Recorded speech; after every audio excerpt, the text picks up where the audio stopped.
हरिओम. आत्मपूजा उपनिषद, योगदास श्री जय गणेश जोशी यांचे प्रवचन. सूत्र 9, पुष्प, भाग 2. चिदाप्ती. सूत्रातील दुसरा शब्द पुष्प याचा अर्थ पाहिल्यावर आता सूत्रातील पहिला शब्द चिदाप्ती जाणून घेऊया. चिदाप्ती यात 2 शब्द आहेत. चिदाप्ती याची फोड चित अधिक आप्ती अशी आहे.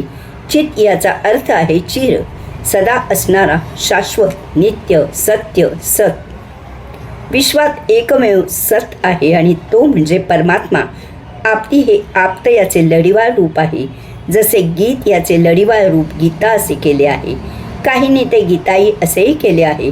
काही जण ते गीती किंवा गीतू असेही करतात. भक्त लढीवाळपणे विठ्ठलाला विठुराया विठाई असे म्हणतात. येथे तसेच आहे.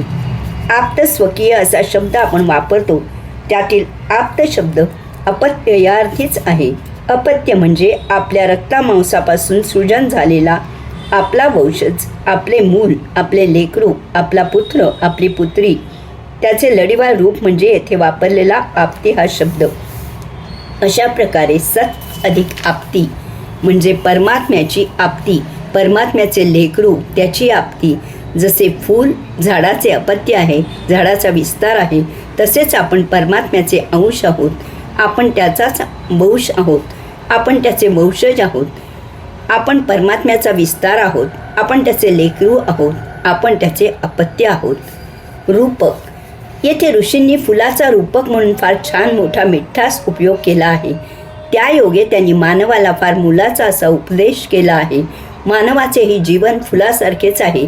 त्याने हे समजून घ्यावे की त्याप्रमाणे आचरण करून मुक्त व्हावे असा ऋषींचा मानवाला उपदेश आहे. ज्याप्रमाणे झाडाच्या बीजाची अंतिमता, संभाव्यता, शक्यता फूल फुलवणे ही आहे, त्याचप्रमाणे मानवाची अंतिमता, संभाव्यता, शक्यता परमात्मा होऊ शकणारा एक जीव अशी आहे. या विश्वाची लीला अनुभवण्यासाठी एका इवल्याशे छोट्याशा किड्याचे रूपाने देह धारण करून त्याची वैश्विक यात्रेला सुरुवात झालेली आहे. वैश्विक लीला महाअद्भुत, विस्मयकारी, विविधता असलेली आणि त्यात वैचित्र्य असलेली आहे. ती एका प्रकारच्या देहाने अनुभवणे शक्य नव्हते, म्हणून या देहाची हळूहळू उत्क्रांती झाली.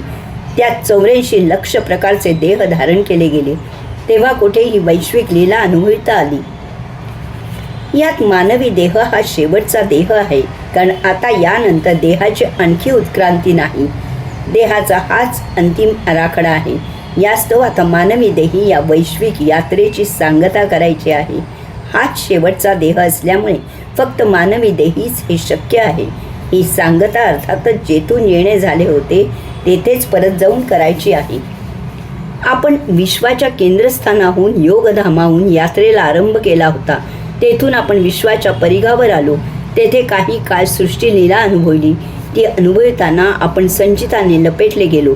यामधून आपण अध्यात्म योग साधनेने मुक्त व्हायचे आहे आणि तसे मुक्त होऊन आता स्वग्रही योगधामी परत जायचे आहे. त्यासाठी येथील भौतिक भोगांच्या, उपभोगांच्या बंधनातून मुक्त व्हायचे आहे. विश्वाच्या परिघाकडून विश्वाच्या केंद्राकडे यात्रा सुफल करायची आहे. फूल फुलवण्यासाठी झाडाकडे बीज असते. मानवाकडे मुक्त होण्यासाठी आत्मबीज आहे. मानवाने त्याचा उपयोग करायचा आहे. यासाठी परमात्म्याने मानवाची काही खास अशी व्यवस्था करून दिली आहे. त्याची काही वैशिष्ट्ये पाहूया. त्याने मानवाला अनन्यसाधारण, अतिप्रखर, महाप्रगल्भ बुद्धी प्रदान केलेली आहे. इतर प्राणी आणि मानव यांच्या बुद्धीत जमीन अवकाशा इतका फरक आहे. मानव हाच एकमेव असा प्राणी आहे की ज्याला परमात्म्याचे आकलन होऊ शकते. मानव सोडून अन्य सर्व प्राणी हे समुदायामध्ये समुदायाप्रमाणे जीवन जगतात. सर्व मुंग्या एकाच प्रकारे जीवन जगतात. सर्व हत्ती एकाच प्रकारे जीवन जगतात इत्यादी. यामुळे त्यांना संचित नसते. ते सहजच एका देहाच्या योनीमधून पुढच्या देहाच्या योनीत उत्क्रांत होत असतात. परंतु समस्त प्राणी जगतात मानव हाच एकमेव प्राणी असा आहे की जो समुदायामध्ये राहू नये स्वतःच्या स्वभावाप्रमाणे, स्वतःच्या प्रकृतीप्रमाणे, स्वतःच्या विचाराने स्वतंत्रपणे जीवन जगतो. प्रत्येक मानव स्वतंत्र बुद्धीचा आहे, स्वतंत्र विचाराचा आहे, स्वतंत्र आचाराचा आहे.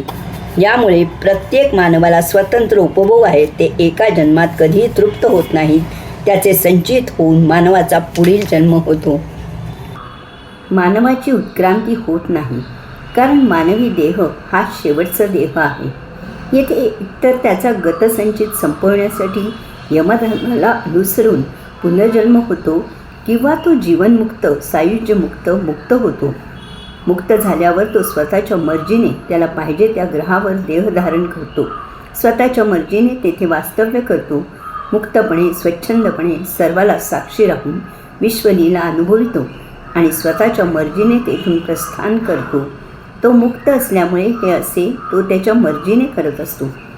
प्रत्येक मानव हा अंतिमतः संभाव्यता शक्यता असलेला परमात्मा आहे. प्रत्येक मानव स्वतंत्र आहे, यामुळे तो समाजात असूनही नसल्यासारखा आहे, अलिप्त आहे. जेव्हा मानव स्वत्व विसरतो तेव्हा तो स्वतःच्याही मताविरुद्ध समाजात विचित्र वागतो.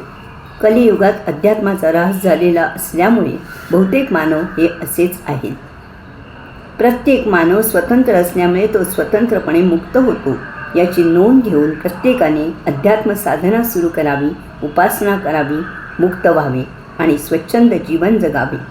या अतिसुंदर सृष्टीची अनुभूती घ्यावी, कैवल्यानंदी राहावे. हे प्रभू कार्य आहे. जो असे करत नाही तो स्वत्व विसरून साक्षीभाव न ठेवता येथे उपभोगांच्या दुष्टचक्रात यमधर्माच्या मर्जीने जन्ममृत्यूचे फेरे घेत राहतो. हे प्रभूच्या अपेक्षेविरुद्ध आहे. ही आत्मवंचना आहे, आत्महत्या आहे. अशा प्रकारे प्रत्येक मानवाने या सूत्रातील या सुंदर रूपकाचा अर्थ लक्षात घ्यावा. यासाठीच या उपनिषदाची रचना ऋषींनी केली आहे. येथे दिलेली आत्मपूजा करावी आणि प्रत्येक मानवाने मुक्त व्हावे.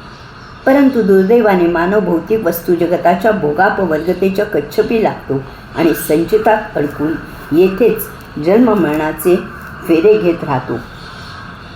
मुक्त होण्याची जीवाची शक्यता अशी जन्मोजन्मी चुरगाळली जाते. तो विनाकारण सदा दुःखी कष्टी होऊन जीवन जगतो. कारण भौतिक उपभोगांच्या नादात आपण नक्की काय आहोत, आपण काय होऊ शकतो याचा त्याला पोच राहत नाही. भौतिक उपभोगांसाठी पूजा विधी करतो. ती देहाने केलेली पूजा असते, यामुळे ती देहासक्तीने बांधलेली पूजा असते. ती त्याला येथेच जखडून ठेवते, अमुक्त ठेवते. तो कधीही अंशात्म्याच्या भावनेने परमात्म्याची पूजा बांधत नाही. यामुळे तो सदा आनंदाला वंचित राहतो.